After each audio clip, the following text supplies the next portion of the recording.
तर नमस्कार, आज आपण बनवणार आहे ज्वारीच्या लाह्या. त्यासाठी पातेल्यात इथे पाणी घेतलेलं आहे आणि आता गॅस ऑन करून हे पातेलं आपण गॅसवरती ठेवायचं आहे. आता ह्या पाण्याला तुम्ही बघू शकता कशा पद्धतीने उकळी यायला चालू झालेली आहे. आता ह्याच्यामध्ये आपण ज्वारी टाकून घ्यायची आहे आणि ह्याला उकळी येस तोपर्यंत तुम्ही बघू शकता आता कशी उकळी यायला लागलेली आहे. आणि आता आपल्याला गॅस बंद करायचा आहे आणि आता 4 ते 5 मिनिटं याला झाकून ठेवायचं आहे.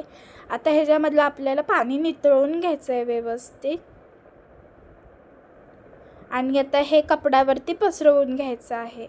इथे आपण व्यवस्थित पसरवून ह्याला पुसून घ्यायचं आहे ज्वारीला आणि ह्याला आपण 4 ते 5 तास ह्याला व्यवस्थित खडखडीत वाळवून ठेवायचं आहे.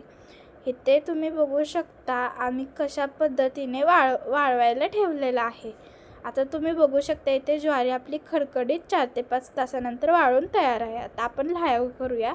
त्यासाठी इथे कढई घेतलेली आहे. कढईमध्ये आपण इथे ज्वारी टाकून घेऊन व्यवस्थित पसरवायची आहे.